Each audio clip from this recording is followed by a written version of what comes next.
इस लड़के को उसके पिता ने जन्म लेते ही नदी में फेंक दिया था और किसी ने भी उसे बचाने की हिम्मत नहीं की, चाहे उसने कितना भी संघर्ष किया हो। पता चला कि यह बास्करविले परिवार का मुकदमा था। जब भी कोई नवजात शिशु पैदा होता है, उसे दुस्वप्न वन में तलवारों के पालने में फेंक दिया जाता है और उन्हें तलवारों से भरे रास्ते को पार करके दूसरी ओर पहुंचना होगा, जहां उन्हें स्टाइक्स नदी की शक्ति के प्रति जागृति का इंतजार है। अपने पिछले जन्म में मैं परिवार का सबसे शक्तिशाली कुत्ता था, जिसने एक बार अकेले ही राक्षस जाति के आक्रमण को विफल कर दिया था। लेकिन जब मैं अपना सम्मान स्वीकार करने के लिए विजयी भाव से लौट रहा था, मेरे पिता ने व्यक्तिगत रूप से मुझे गिलोटिन पर भेज दिया, क्योंकि मेरी शक्ति से उनकी स्थिति को खतरा था और मैं ऐसे रहस्य जानता था जो मुझे नहीं जानने चाहिए थे। अंत में मुझ पर राक्षसों के साथ मिली भगत का झूठा आरोप लगाया गया और परिवार की समृद्धि के चरम पर मेरी दुखद मृत्यु हो गई। अब पुनर्जन्म लेते हुए मैं हमेशा बदला लेने के बारे में सोचता रहता हूँ। हालांकि मैं अभी भी अपनी शैशवावस्था में हूँ, मेरे पास जल्दी ही शक्ति प्राप्त करने का मौका है। किंवदंती है कि जो बच्चे स्टाइक्स नदी में डूब जाते हैं, उनका शरीर लोहे जैसा मजबूत हो जाता है। पिछले जन्म में एक कमीने के रूप में मुझे मेरे सगे भाई बहनों द्वारा बहिष्कृत कर दिया गया था और मुझे यह शक्ति प्राप्त नहीं हुई थी। इस बार मैं सबसे पहले वहां पहुंचूंगा और स्टाइक्स नदी द्वारा दी गई सारी शक्ति अपने लिए ले लूंगा।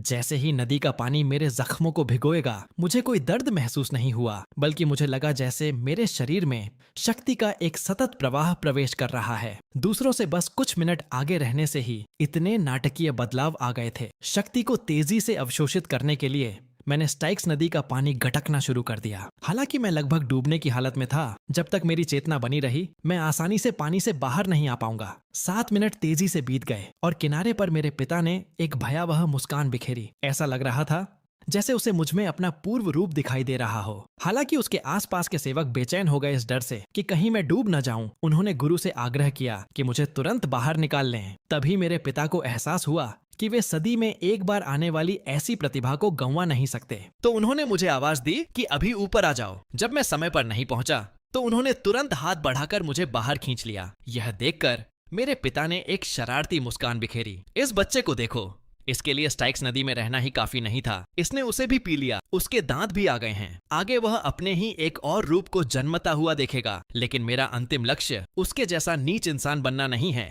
मेरा लक्ष्य अपने ही हाथों से अपने परिवार को नष्ट करना है तथा यह सुनिश्चित करना है कि बास्करविल्स इतिहास से हमेशा के लिए मिट जाएं। जब मैं फिर से उठा तो मैं पहले से ही नर्सरी में वापस आ चुका था। मुझे पता भी नहीं था कि एक अनजान खतरा धीरे धीरे मेरे पास आ रहा था। एक नौकरानी मेरे सामने एक खजाने का संदूक लेकर आई, लेकिन उसने कुछ नहीं कहा। उसने बस संदूक को बिस्तर पर रख दिया और कमरे से बाहर चली गई। मैं यह जानने को उत्सुक था कि अंदर क्या है, लेकिन जब संदूक अपने आप खुल गया और रक्त लाल मुंह वाले 2 विषैले सांप बाहर निकले तो मैं अचंभित रह गया। लगता है कोई मेरी प्रतिभा से जल रहा था और मुझे बड़े होने से पहले ही मार डालना चाहता था। पर मेरी जिंदगी मेरी है, भाग्य नहीं। मैं अपना बदला पूरा किए बिना इतनी आसानी से नहीं गिरूंगा। 2 सांपों के तेज हमले का सामना करते हुए मुझे जरा भी डर नहीं लगा, बल्कि मैंने दोनों हाथों से उनकी 7 इंच की जगह पकड़ ली और स्टाइक्स नदी से मिली ताकत का इस्तेमाल करते हुए उन्हें मसालेदार पट्टियों की तरह फाड़ डाला। सुबह जल्दी ही हो गई और मेरे टूटे हुए शरीर को लेने आए। सभी सेवक जो कुछ उन्होंने देखा उसे देखकर दंग रह गए। न केवल मुझे सांपों ने काट कर नहीं मारा था, बल्कि मैं पूरी तरह से ठीक था, क्योंकि मैंने पूरी रात उनके अवशेषों के साथ बिताई थी। उस दिन से शिशुगृह में शिशुओं की देखभाल करने वाली सभी परिचारिकाओं को फांसी दे दी गई। उन्हें ऐसा करने का आदेश किसने दिया था, यह तो तय है जो अनजान ही रहा। सिर्फ मैं, जो अभी बड़ा होने वाला शिकारी कुत्ता था, सच्चाई को समझ पाया। पलक झपकते ही 8 साल बीत गए और मैंने अपना सीखने का दौर शुरू किया। हालांकि मैं यह सब पहले भी अनुभव कर चुका था, लेकिन जब मैंने सुना कि मेरे पिता की तलवारबाजी अब तलवारबाजी के उस स्तर तक पहुंच गई है, तो मैंने सोचा मुझे अभी भी थोड़ा दबाव महसूस हो रहा था। लगता है मुझे अपनी पिछली जिंदगी की वो ताकत वापस पा लेनी चाहिए जो मुझे बालिग होने के समारोह से पहले मिली थी। स्टाइक्स नदी के बपतिस्मा से गुजरने के बाद न केवल मुझे एक मजबूत शरीर प्राप्त हुआ, बल्कि मेरी बुद्धि भी आइंस्टीन के सबसे समृद्ध काल से भी आगे निकल गई। मैं पैदा होते ही अकेले ही 2 जहरीले सांपों को हरा सकता था। नतीजतन परिवार में मुझे राक्षस समझा जाता था। मेरे बगल में बैठे 3 पीले बालों वाले लड़के वही थे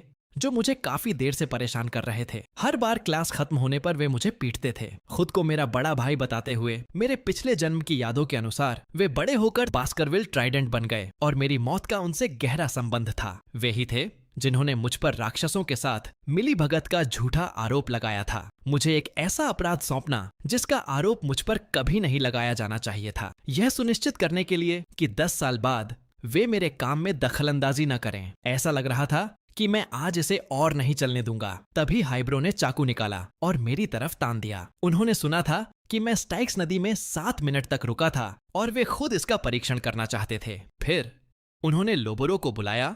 उसने मेरे मुंह और नाक को अपने हाथों से ढक दिया। उन्होंने कहा कि अगर मैं 3 मिनट तक रुका रहा तो वे मुझे जाने देंगे। कहते हैं बच्चे और भी ज्यादा क्रूर होते हैं, और यह कहावत बिल्कुल सच थी। इसलिए मैंने उनके साथ खेलने का फैसला किया। मेरे सामने वाले दोनों लोग अभी भी इतरा रहे थे, क्योंकि उन्हें विश्वास नहीं हो रहा था कि कोई इंसान इतनी देर तक अपनी सांस रोक सकता है। 3 मिनट बीतने के बाद उनके चेहरे धीरे धीरे असहज होने लगे। 10 मिनट बाद ही उन्हें एहसास हुआ कि उन्होंने वाकई गलत इंसान के साथ पंगा ले लिया है। लेकिन जैसे ही उन्होंने मुझे जाने देने का फैसला किया, मैं इस मामले को इतनी आसानी से कैसे शांत होने दे सकता था। फिर मैंने लोबोरो की उंगली काट ली। अन्य 2 को चेतावनी देते हुए कहा कि आज किसी को अपने शरीर से कुछ खोना होगा, अन्यथा उनका अंत अच्छा नहीं होगा। हाइब्रो तुरंत गुस्से से आग बबूला हो गया। चाकू पकड़कर मुझ पर टूट पड़ा। उसे हैरानी हुई कि मैंने बचने की जहमत भी नहीं उठाई। उसे उस लौह शरीर का अनुभव करने दे रहा था जो स्टाइक्स नदी ने मुझे दिया था। फिर मैंने उसका हाथ पकड़ लिया और उसे तीखी नजरों से देखा, यह कहते हुए कि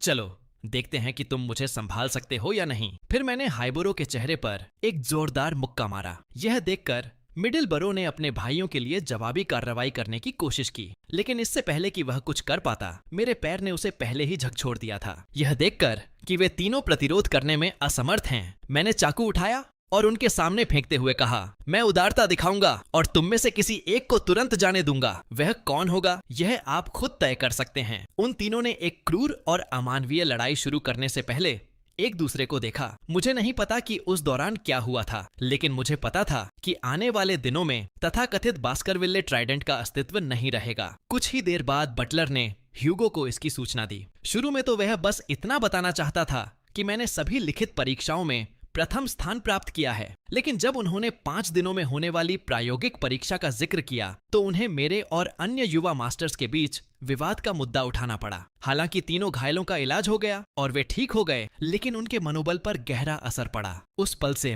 जब वे मिले तो वे चुप हो गए और उनका कभी गर्वित व्यक्तित्व अब डरपोक हो गया। ह्यूगो मेरे उन तीनों को बिना किसी कठिनाई के हराने के प्रदर्शन से हैरान था। उन्होंने तुरंत बटलर के जरिए मुझे बुलाया और पूछा कि क्या मैंने तीनों बच्चों को अपंग बना दिया है। मैंने इसकी पुष्टि करते हुए कहा, यदि आप उन भाइयों की बात कर रहे हैं तो मेरा मानना है कि तब से उन्हें उचित चिकित्सा उपचार मिल रहा है। मूलतः मेरे पिता को तीनों भाइयों से बहुत उम्मीदें थीं, क्योंकि जब वे एक साथ अभिनय करते थे तो उनकी शारीरिक क्षमताएं अपने साथियों के बीच अद्वितीय होती थीं, लेकिन अब उनका रिश्ता पूरी तरह से टूट चुका था। मेरे पिता ने दावा किया कि मैं गलत था और मेरे आने से पहले ही तीनों भाई पहले ही उसके पास आकर कह चुके थे कि वे मुझे क्षमा कर देंगे। यह सुनकर मेरा चेहरा तुरंत काला पड़ गया। मैं अपनी ताकत से उन्हें आसानी से कुचल सकता था। इसका मतलब था कि मैं और भी ज्यादा ताकतवर था। आखिरकार माफी तो बस एक बहाना है उन कमजोरों के लिए जो बदला नहीं ले सकते। मेरे पिता मेरी प्रतिक्रिया से बहुत प्रसन्न हुए, जैसे ताकत का सम्मान किया जाता है। साथ ही यह बास्करविले परिवार का भी एक नियम था। मुझे पुरस्कृत करने के लिए मेरे पिता ने बटलर को आदेश दिया कि वह मुझे स्नैक्स पेंट्री में ले जाए ताकि मैं अपनी पसंद का खाना चुन सकूं। जाने से पहले मेरे पिता ने मुझे यह भी याद दिलाया कि 5 दिन बाद होने वाली प्रैक्टिकल परीक्षा में अपने सीधे सादे भाइयों से न हार जाऊं। मैंने उत्तर दिया, जी हाँ महाराज, लेकिन मैं वास्तव में यह कहना चाहता था कि हारना कभी संभव नहीं था। माहौल बदला और मैं खाद्य भंडारण गोदाम में पहुंच गया। यह सुनकर कि मुझे चॉकलेट चाहिए, बटलर ने तुरंत शेफ को सबसे अच्छी चॉकलेट लाने का निर्देश दिया। हालांकि इसके बाद मैंने जो कहा उससे वहां मौजूद सभी लोग पूरी तरह से असमंजस में पड़ गए। मैंने उनसे कहा कि मुझे तैयार उत्पाद नहीं चाहिए, बल्कि बिना प्रोसेस किए हुए कोको बीन्स थे, और वो सबसे कड़वी किस्म के थे। उन्होंने कोको पीने के ऐसे तरीके के बारे में पहले कभी नहीं सुना था। फिर भी शेफ ने मेरी बात मान ली और सबसे तीखे स्वाद वाले ब्लड बीन्स ले आए। इनमें से एक बीन्स से 100 लीटर चॉकलेट बन सकती थी। इसे चखने के बाद मुझे यह असहनीय रूप से कड़वा लगा। यह ऐसी चीज थी जिसे कोई इंसान नहीं खा सकता। जहां तक मेरी बात है, यह खाने के लिए नहीं था, लेकिन 5 दिन बाद होने वाली व्यावहारिक परीक्षा के दौरान राक्षसों का शिकार करने में मेरी सहायता करने के लिए इन रक्त बीनों का उपयोग करना। उस दिन जो हुआ वह बास्करविले के इतिहास की एक अभूतपूर्व बड़ी घटना होगी। इसके तुरंत बाद प्रायोगिक परीक्षा का दिन आ गया। पावियोव वैन बास्करविले मुख्य प्रशिक्षक थे। उन्होंने बताया कि परीक्षा सरल थी। 1 महीने तक लाल काले पहाड़ पर रहना और शक्तिशाली राक्षसों का शिकार करना। सभी को जीवित रहने के लिए 10 अंक मिलेंगे, जबकि मृत्यु पर 0 अंक मिलेंगे। अगर कोई किसी दूसरे छात्र का बैच चुराने में कामयाब हो जाता है तो उन्हें अतिरिक्त अंक दिए जाएंगे। इस बिंदु पर पावियोव ने लाल काले पर्वत के प्रतिबंधित क्षेत्र का उल्लेख किया, सभी को उस निर्धारित स्थान के भीतर रहने की सलाह देते हुए जहां उन्होंने राक्षसों को वश में किया है। जैसे ही उसके हाथ की घंटी बजी, घंटी की साउंड पूरे माउंटेन में गूंज उठी और उसी के साथ इवैल्यूएशन की ऑफिशियल स्टार्ट हो गई। तुरंत ही यंग मास्टर्स हर डायरेक्शन में फैल गए। हर कोई अपने लिए एडवांटेजेस पोजीशन ढूंढने लगा। कुछ लोग पहले से बनी स्ट्रेटजीज पर चले, उन एरियाज की तरफ बढ़े जहां उन्हें लगा कि उन्हें एज मिलेगा। कुछ ने अपॉर्चुनिज्म चुना, अपने पियर्स के पीछे चलते हुए सही टाइम आने पर उनकी पोजीशन या उनके बैजेस लेने की प्लानिंग के साथ। इन्हीं के बीच ट्रिपलेट्स आपस में क्वारल करने लगे। टॉटे एग्जाम पर डोमिनेट करने के लिए हर कोई अपने अप्रोच को सबसे सही बता रहा था। उनकी इनफाइटिंग ने उनकी स्पीड कम कर दी और उनकी मूवमेंट्स कंप्लीटली एरेटिक हो गईं। एक हिडन वैंटेज पॉइंट से ऑब्जर्व करते हुए शैडो डॉग पावलोव ने उनकी बिकरिंग को ग्रिम एक्सप्रेशन के साथ देखा। हालांकि वह चाहता था कि कैजुअलिटीज कम रहें, लेकिन यंग मास्टर्स के बीच फैली ये डिसअरे आने वाली केओस का क्लियर हिंट दे रही थी। One shadow dog tasked with monitoring वकीर। शैडो डॉग उसे क्यूरियोसिटी के साथ देख रहा था, जबकि बाकी कंटेस्टेंट्स डेजिग्नेटेड एरिया के अंदर सेफ जोन्स के लिए स्क्रैम्बल कर रहे थे। लेकिन वाइकर ने एक बिल्कुल अलग पाथ चुना। वह सीधे रिस्ट्रिक्टेड जोन की तरफ बढ़ गया। शैडो डॉग इस डिसीजन की ऑडेसिटी से हैरान रह गया और साथ ही उसे ये रियलाइजेशन भी हुआ कि वाइकर आखिर है कौन। बचपन से ही जीनियस होने की रूमर्स थीं। वाइकर ने बार बार खुद को डिस्टिंग्विश किया था। इंट्रीग्ड होकर शैडो डॉग चुपचाप उसके पीछे चलता रहा, ये देखने के लिए कि ये एक्सेप्शनल यंग हाउंड माउंटेन्स के अनचार्टेड डेंजर्स के सामने कैसा परफॉर्म करता है। थोड़ी देर बाद विकर एक लार्ज ट्री के पास पहुंचा। उसने आसपास केयरफुली ऑब्जर्वेशन किया। सॉफ्ट ग्राउंड कुछ देर के लिए कैंप सेट करने के लिए आइडियल लग रही थी। उसने रेस्ट करने का फैसला किया, एक ऐसा चॉइस जिसने पीछे लगे शैडो डॉग को कंफ्यूज कर दिया। जबकि बाकी पार्टिसिपेंट्स मॉन्स्टर से लड़ने में या एक दूसरे से पॉइंट्स छीनने में बिजी थे, वहीं वाइकर काफी मंडेन टास्क्स पर फोकस कर रहा था, मानो उसे इस केओस से कोई लेना देना ही ना। वह वुड गैदरिंग कर रहा था, छोटे छोटे होल्स डिगिंग कर रहा था और एक वुडन स्टिक के साथ प्रैक्टिस कर रहा था। रात होते ही वह उसी ट्री के नीचे शांति से सो गया, माउंटेन के बाकी हिस्सों में मच रहे केओस से पूरी तरह अनकंसर्न्ड। शैडो डॉग धीरे धीरे इम्पेशेंट होने लगा। उसके मन में सवाल उठने लगे, क्या वाइकर की स्ट्रैटेजी सच में कोई मास्टर प्लान है या फिर ये सो कॉल्ड जीनियस कंपटीशन से बच रहा है। शैडो डॉग की नजर में वाइकर पॉइंट्स कमाने से ज्यादा कैंपिंग और मील्स प्रिपेयर करने में इंटरेस्ट ले रहा था। फ्रस्ट्रेटेड होकर आखिरकार शैडो डॉग ने अपना पोस्ट छोड़ने का फैसला किया और दूसरे ज्यादा एक्साइटिंग कैंडिडेट्स को ऑब्जर्व करने निकल पड़ा। जैसे ही शैडो डॉग गया, वाइकर के चेहरे पर एक स्लाई स्माइल उभर आई। वह इसी मोमेंट का इंतजार कर रहा था। फॉलोअर की वॉचफुल आइज हटते ही वह फाइनली रिलैक्स कर सका और अपने रियल प्लान पर फोकस करने लगा। उसने फायर में कुछ ब्लडी बीन्स डाले और पुराने दिनों को याद किया जब ऐसी कैंपिंग उसकी रूटीन हुआ करती थी। हल्की सी हंसी के साथ उसने खुद से कहा कि इंटरफियरिंग शैडो डॉग आखिरकार चला गया और उसकी प्रिपरेशंस पूरी हो चुकी हैं। अब द रियल हंट शुरू हो सकती थी। कुछ दिन बाद विकर रिस्ट्रिक्टेड एरिया में दाखिल हुआ, एक डेंजरस जोन जिसे वह अपनी पास्ट लाइफ से पहचानता था। उसने टेरेन स्काउट किया। उसकी आंखें अपने क्वारी के साइंस खोज रही थीं। हवा में बर्निंग की स्मेल फैल चुकी थी,